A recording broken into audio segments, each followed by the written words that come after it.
बच्चों, आज हम वसंत भाग 3 का पाठ 7 क्या निराश हुआ जाए पढ़ेंगे। इस पाठ के लेखक हैं हजारी प्रसाद द्विवेदी। ये हिंदी जगत के प्रसिद्ध लेखक थे। इनका जन्म 19 अगस्त 1907 में आगरा में हुआ था। इनकी मृत्यु 19 मई 1979 में हुई थी। इनको कई पुरस्कारों से भी सम्मानित किया गया था, जैसे साहित्य अकादमी पुरस्कार, पद्म भूषण पुरस्कार। अब हम पाठ की ओर चलते हैं। इस पाठ के लेखक हजारी प्रसाद द्विवेदी हैं। इस पाठ के माध्यम से लेखक ने चिंता व्यक्त की है कि समाज में चोरी, भ्रष्टाचार, हिंसा, बेईमानी का जो वातावरण फैल रहा है, क्या उससे निराश हुआ जाए? यद्यपि उनका कहना है कि समाज में आज भी अच्छे और बुरे कार्य करने वाले लोग हैं। अच्छे काम करने वाले लोगों से प्रेरणा लेकर आशावादी बने रहना चाहिए, यानी निराश नहीं होना चाहिए। आशावादी दृष्टिकोण अपनाकर हम समाज में आगे बढ़ सकते हैं। अब इस पाठ का सारांश देखते हैं। आजकल जब समाचार पत्रों को लेखक देखता है तो पता चलता है कि चारों ओर ठगी, चोरी, डकैती, तस्करी और भ्रष्टाचार की खबर से भरा हुआ है। और इन समाचार पत्रों को पढ़ने के बाद देश में ईमानदारी नाम की कोई भी चीज़ नहीं रहती। सभी तरफ लूट और बेईमानी फैली हुई है। और लेखक इसके विपरीत कहते हैं कि इन सब चीज़ों से हमें निराश नहीं होना चाहिए। इनमें एक दूसरे पर आरोप प्रत्यारोप चलते रहते हैं। लोग एक दूसरे को सही गलत ठहराते रहते हैं और इससे जीवन के महान मूल्यों के प्रति लोगों की आस्था में कमी आई है। लेखक का कहना है कि यह वातावरण और लोगों की सोच चिंता का विषय है। आम आदमी यहाँ खून पसीना एक करके काम करता है, वह भूखे मरता है। धोखे से काम करने और कुछ काम न करने वाले मौज उड़ाते हैं, उसके गुणों को छिपा देते हैं। इस तरह के वातावरण में ईमानदारी और बेबसी बनकर रह जाती है। उससे जीवन के मानवीय मूल्यों के प्रति लोगों का विश्वास डगमगाने लगता है।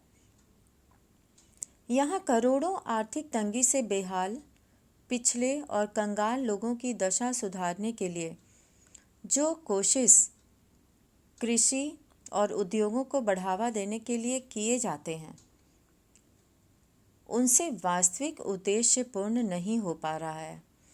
सारा फायदा बीच के उच्च पदाधिकारी उठा लेते हैं और जितने कानून बनते हैं उतने उनके छिद्र ढूंढकर उनसे बचने का उपाय निकाल लिया जाता है।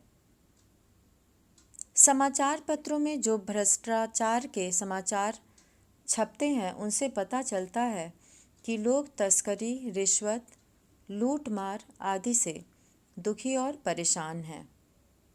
और इस संबंध में एक घटना का वर्णन किया गया है, जिसमें एक बार टिकट लेते समय उसने कंडक्टर को 10 की जगह 100 का नोट थमा दिया और जल्दी से गाड़ी में बैठ गया।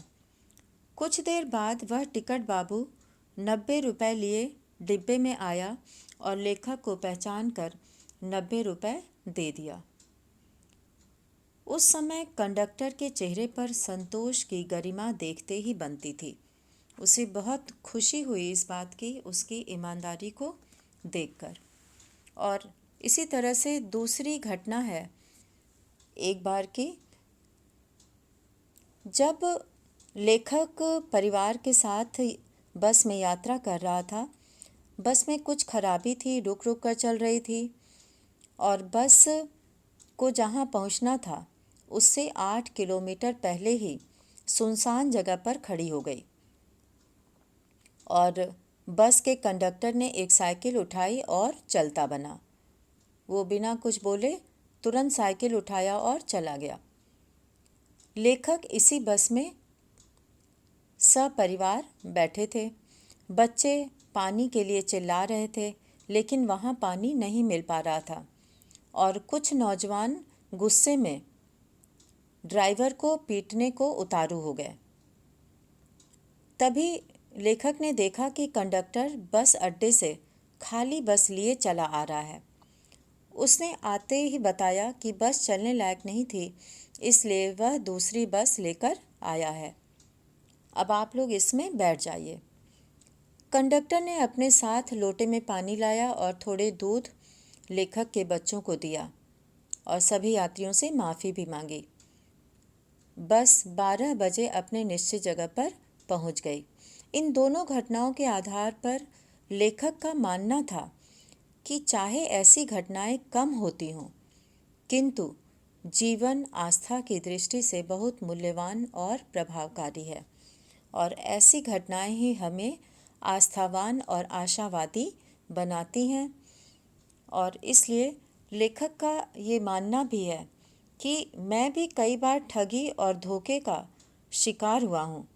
कई बार मेरे साथ विश्वासघात हुआ है, लेकिन जीवन में प्रसन्न रहना चाहते हैं और आशावान बने रहना चाहते हैं तो केवल उन्हीं बातों का हिसाब मत रखो जिसमें धोखा खाया है, बल्कि ऐसी बातों पर भी ध्यान देना होगा जब कुछ लोगों ने तुम्हारी जान बचाई होगी या किसी रूप में सहायता की होगी।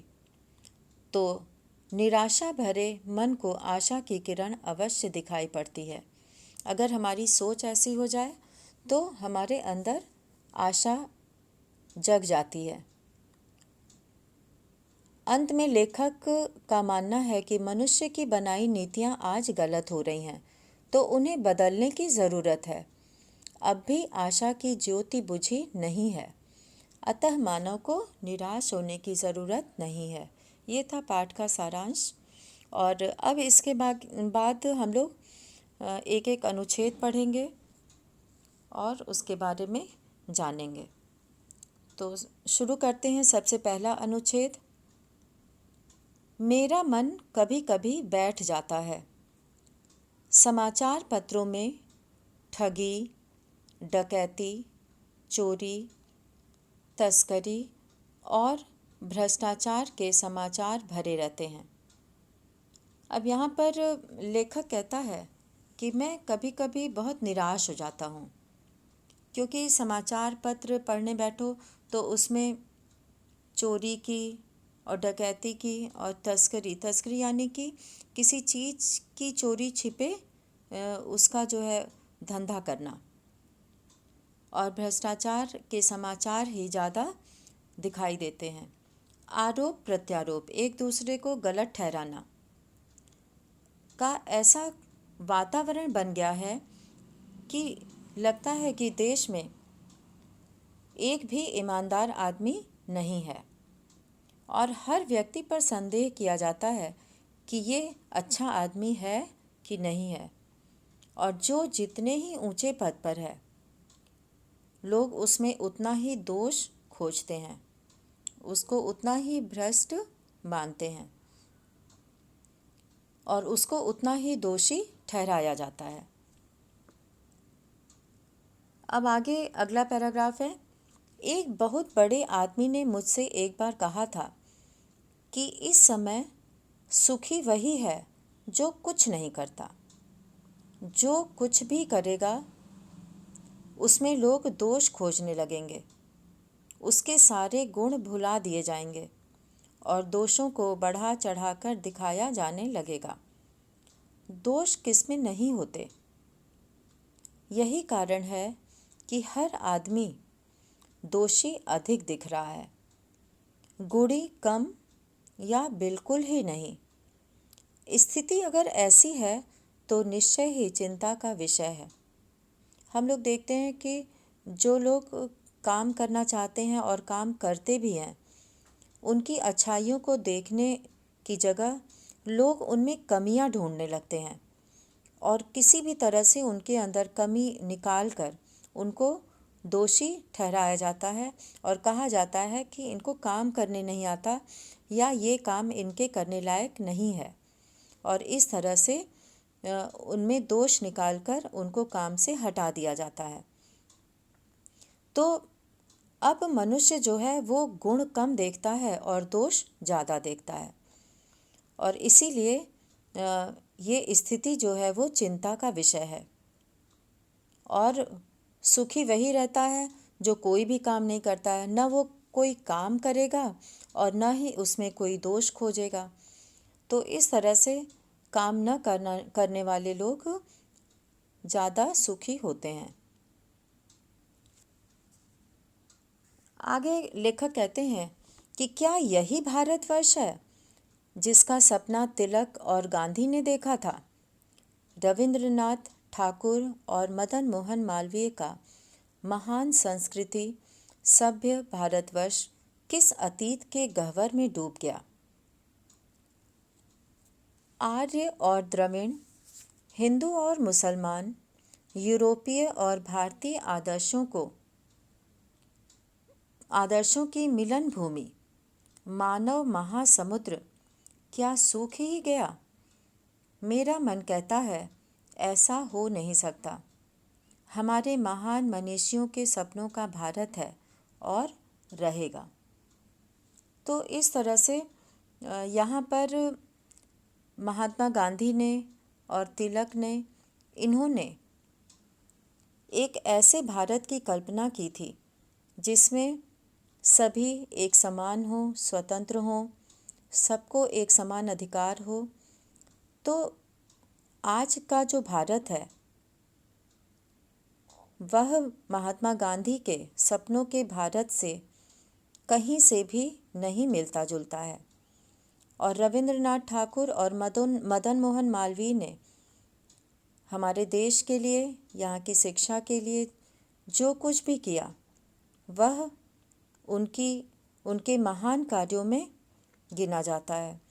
और उनका महान संस्कृति सभ्य भारतवर्ष जिसकी उन्होंने कल्पना की थी, जिसका उन्होंने सपना देखा था, ऐसे सभ्य भारतवर्ष वह किस गह्वर में अर्थात गड्ढे में डूब गया, अर्थात दिखाई नहीं दे रहा है। वह कहाँ चला गया? आर्य और द्रविड़, हिंदू और मुसलमान, यूरोपीय और भारतीय, इन सभी के आदर्शों की मिलन भूमि थी ये भारत भूमि। और ऐसे भारत भूमि का मानव महासमुद्र क्या सूख गया है, अर्थात समाप्त हो गया है? और लेखक कहते हैं कि मेरा मन कहता है कि ऐसा नहीं हो सकता, क्योंकि इस भारत भूमि में हमारे महान विद्वानों का त्याग और तपस्या और उनके बलिदान की गाथा जुड़ी हुई है। अगला अनुच्छेद है, यह सही है कि इन दिनों कुछ ऐसा माहौल बना है कि ईमानदारी से मेहनत करके जीविका चलाने वाले निरीह और भोले भाले श्रमजीवी पिस रहे हैं और झूठ तथा फरेब का रोजगार करने वाले फल फूल रहे हैं। ईमानदारी को मूर्खता का पर्याय समझा जाने लगा है। सच्चाई केवल भीरू और बेबस लोगों के हिस्से पड़ी है। ऐसी स्थिति में जीवन के महान मूल्यों के बारे में लोगों की आस्था ही हिलने लगी है। अब यहाँ पर कुछ शब्द आया है, जैसे फरेब। फरेब का अर्थ है छल कपट, और जीविका यानी अपना जीवन चलाना, श्रमजीवी। श्रमजीवी का अर्थ है परिश्रम करके अपना जीवन व्यतीत करना। और भीरू का अर्थ होता है डरपोक, कायर। और बेबस मतलब लाचार। और आस्था का अर्थ होता है विश्वास। तो यह सही है कि ईमानदारी से जो लोग मेहनत करके अपना जीवन चला रहे हैं, अपना जीवन बिता रहे हैं, और एक वो लोग हैं जो झूठ, धोखे और छल कपट से रोजगार करके खूब अधिक धन दौलत कमा रहे हैं, फल फूल रहे हैं, यानी उन्हें खूब समृद्धि मिल रही है, धन दौलत मिल रहा है और वो कामयाब हो रहे हैं छल कपट से और धोखे से। ईमानदारी को मूर्खता का जो है पर्यायवाची समझा जाने लगा है और केवल डरपोक और बेबस लोग के ही हिस्से में ये आता है। जो डरपोक हैं वो डरते हैं कि अगर हम झूठ बोलेंगे तो पकड़े जाएंगे और ईमानदारी से काम नहीं करेंगे तो हम आगे नहीं बढ़ पाएंगे। इस तरह की अच्छी भावना के साथ, ईमानदारी के साथ काम करने वाले लोग ही जो है वो हमेशा धोखा खाते हैं और आगे नहीं बढ़ पाते। ऐसी स्थिति में जीवन के जो मूल्य हैं उनसे लोगों का विश्वास दूर होने लगता है। वो सोचते हैं कि हम ईमानदारी से कार्य करके भी क्या प्राप्त कर रहे हैं। भारतवर्ष ने कभी भी भौतिक वस्तुओं के संग्रह को बहुत अधिक महत्व नहीं दिया है। भौतिक वस्तुओं को यानी कि अपनी आराम के लिए, सुख सुविधाओं से भरा हुआ जीवन जीने के लिए सुख सुविधाओं की वस्तुएं संग्रह करना यानी इकट्ठा करना, तो इसको इन्होंने शुरू से ही महत्व नहीं दिया है। उसकी दृष्टि में मनुष्य के भीतर जो महान आंतरिक गुण स्थिर भाव से बैठा हुआ है वही चरम और परम है। कहने का तात्पर्य यह है कि मनुष्य को जो संस्कार दिए जाते हैं, जो अच्छे संस्कार हैं, उनसे उनके अंदर अच्छे मानवीय गुणों का विकास होता है और वो उसी को लेकर आगे बढ़ना चाहते हैं अपने जीवन में। और ये गुण उनके अंदर हमेशा रहते हैं और यही गुण उनके लिए सबसे ज़्यादा महत्वपूर्ण होते हैं। लोभ, मोह, काम, क्रोध आदि विचार मनुष्य में स्वाभाविक रूप से विद्यमान रहते हैं, पर उन्हें प्रधान शक्ति मान लेना और अपने मन तथा बुद्धि को उन्हीं के इशारे पर छोड़ देना बहुत बुरा आचरण है। भारतवर्ष ने कभी भी उन्हें उचित नहीं माना। उन्हें सदा संयम के बंधन में बांधकर रखने का प्रयत्न किया है, परंतु भूख की उपेक्षा नहीं की जा सकती, बीमार के लिए दवा की उपेक्षा नहीं की जा सकती, गुमराह को ठीक रास्ते पर ले जाने के उपायों की उपेक्षा नहीं की जा सकती। इस अनुच्छेद में लेखक ने ये बताने का प्रयत्न किया है कि लोभ, मोह और क्रोध आदि विचार मनुष्य में जन्मजात होते हैं, स्वाभाविक रूप से होते हैं, और लेकिन मनुष्य उनको सबसे महत्वपूर्ण मान लेता है और अपने मन पर उसका कोई वश नहीं चलता और उसकी बुद्धि भी इसी इशारे पर काम करती है। और जब मन पर कोई अंकुश नहीं होता तो सारे काम उसी के अनुसार होते हैं। ये एक जो है वो बहुत बुरा व्यवहार है। भारतवर्ष में कभी भी इसे अच्छा नहीं माना गया और संयमपूर्ण जीवन को अच्छा माना गया है और इसे ही कोशिश करके जीवन में लाया जाता है। और लेकिन कुछ ऐसी चीज़ें हैं जिसकी कभी जिसको कि हम नकार नहीं सकते, उसकी उपेक्षा नहीं कर सकते, वो हमारे लिए बहुत ही महत्वपूर्ण है। उसके बिना जैसे कि भूख की उपेक्षा नहीं कर सकते, जो बीमार हैं उनके लिए दवा ज़रूरी है, और जो अपने रास्ते से भटक गए हैं, गलत रास्ते पर चले गए हैं, उन्हें ठीक रास्ते पर लाने के लिए कोशिश करने का भी काम करना चाहिए। हुआ यह है कि इस देश के कोटि कोटि दरिद्र जनों की हीन अवस्था को दूर करने के लिए ऐसे अनेक कायदे कानून बनाए गए हैं जो कृषि, उद्योग, वाणिज्य, शिक्षा और स्वास्थ्य की स्थिति को अधिक उन्नत और सुचारू बनाने के लक्ष्य से प्रेरित हैं। परंतु जिन लोगों को इन कार्यों में लगना है, उनका मन सब समय पवित्र नहीं होता।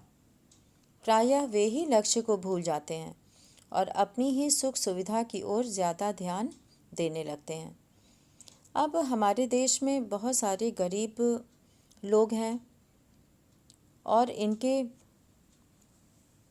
लिए बहुत सारे कानून भी बनाए गए हैं, और ये कानून कृषि से, उद्योग से, वाणिज्य से और शिक्षा से और स्वास्थ्य की स्थिति को ठीक करने के लिए जो कानून बने हैं वे सुचारू रूप से चलाए नहीं जाते, और इसमें लगे हुए लोगों को उनका मन जो है उसमें पवित्रता नहीं होती, वो इसे ईमानदारी से नहीं करते और अपने लक्ष्य को भूल जाते हैं कि ये बनाए गए कानून इनकी सुख सुविधा के लिए हैं, इनके विकास के लिए हैं, इनके आगे बढ़ने के लिए हैं, और वो ये सब भूलकर अपने ही सुख सुविधा पर ध्यान देने लगते हैं और अपने ही सुख सुविधा के साधन जुटाने लगते हैं। आगे अनुच्छेद है, भारतवर्ष सदा कानून को धर्म के रूप में देखता आ रहा है। आज एकाएक कानून और धर्म में अंतर कर दिया गया है। धर्म को धोखा नहीं दिया जा सकता, कानून को दिया जा सकता है। यही कारण है कि जो लोग धर्म भीरू हैं वे कानून की त्रुटियों से लाभ उठाने में संकोच नहीं करते। अब यहाँ भारतवर्ष में हमेशा ही कानून को धर्म से जोड़ा जाता है, और अब कानून और धर्म में अंतर कर दिया गया है। लोग धर्म को धोखा नहीं देते, लेकिन कानून को दे देते हैं। कानून के बनाए नियमों का गलत फ़ायदा उठाते हैं, और इसमें जो धर्म भीरू हैं, जो धर्म के हटने से, अधर्म से डरते हैं, वे ऐसी त्रुटियों से, ऐसी गलतियों से लाभ उठाने में जरा भी संकोच नहीं करते, और वे कानून का फ़ायदा उठाते हैं।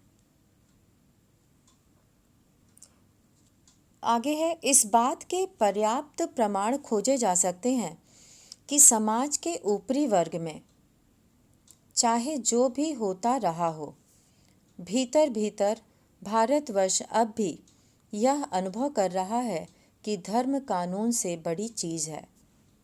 अब भी सेवा, ईमानदारी, सच्चाई और आध्यात्मिकता के मूल्य बने हुए हैं। वे दब अवश्य गए हैं, लेकिन नष्ट नहीं हुए हैं। आज भी वह मनुष्य से प्रेम करता है, महिलाओं का सम्मान करता है, झूठ और चोरी को गलत समझता है, दूसरे को पीड़ा पहुंचाने को पाप समझता है। हर आदमी अपने व्यक्तिगत जीवन में इस बात का अनुभव करता है। समाचार पत्रों में जो भ्रष्टाचार के प्रति इतना आक्रोश है, वह यही साबित करता है कि हम ऐसी चीज़ों को गलत समझते हैं और समाज में उन तत्वों की प्रतिष्ठा कम करना चाहते हैं जो गलत तरीके से धन या मान संग्रह करते हैं। तो समाचार पत्रों में जो भ्रष्टाचार के समाचार छपते हैं उनसे सभी दुखी और परेशान हैं। लेखक का मानना है कि बुरे कामों व अनुचित तरीकों का भंडाफोड़ करना अच्छी बात है, लेकिन इन्हीं बुरी आदतों से दूसरों को कष्ट पहुंचाना गलत है। तो जितने भी कानून बनते हैं उतने ही जो है उसमें बचने का उपाय निकाल लिया जाता है, और इस तरह से आर्थिक तंगी से बेहाल, पिछड़े और कंगाल लोगों की दशा सुधारने के लिए जो कानून बनते हैं उसका जो ऊंचे पद पर लोग होते हैं वो उसका गलत फ़ायदा उठा लेते हैं। और भले ही प्रत्येक व्यक्ति लोभ, मोह, काम, क्रोध के भाव से युक्त रहता है, लेकिन उसे सबसे ऊपर मानकर उसी के इशारे पर चलता है।